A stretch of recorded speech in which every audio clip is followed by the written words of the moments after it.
guys, just because you loved it so much that I did this last time, we did a 25 plate Mercedes MLT crossover. I am on my knees, I'm not this short, but the only reason is this vehicle is so high. As you can see, it's jacked up massively, all-terrain tyres, and this is how this particular beast comes from the factory. This is a customer that's come all the way over from Portugal, and we will be doing other bits and pieces for this particular customer, but today he is booked in for the Lazer Elite Triple-R 750s with the dedicated grille kit. So Jason and I have been working on this vehicle today. We have taken the grille off, we have used the templates to cut out the moulding for the grille. At the same time, we've then attached all the wiring and the brackets through to the passenger side, through the bulkhead, to pick up the ground and the battery supply with an inline fuse, and then we've connected it to a CANBUS interface.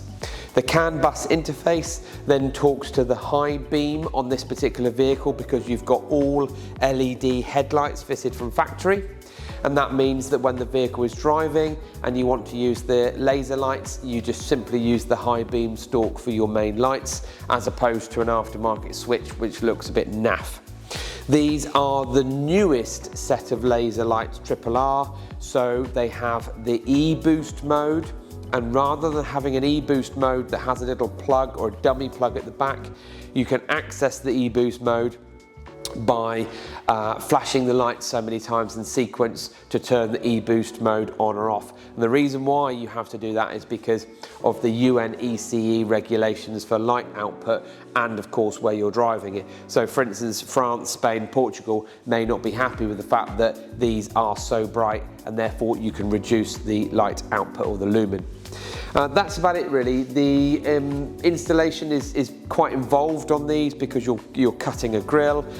We then run all the cabling in. We have to pick up the CAN bus wires for the vehicle, which is data. But yeah, all done and dusted. Triple-R 750 Elite on this 2025 MLT 570 crossover. So this is obviously a popular vehicle. It's not cheap, and this customer's going to be chuffed to bits because he's now leaving here with the ability, as winter is coming up, to drive down these dark roads and be illuminating the way ahead, in addition to his factory headlights. So if you're interested in any of the videos we do, then please do get in touch. Also, if you don't subscribe to our channel, hit the subscribe button. Website links in the bio as well as the product. Don't forget to get in touch via the contact form, and hopefully we can be fitting this to your vehicle. Thanks for watching.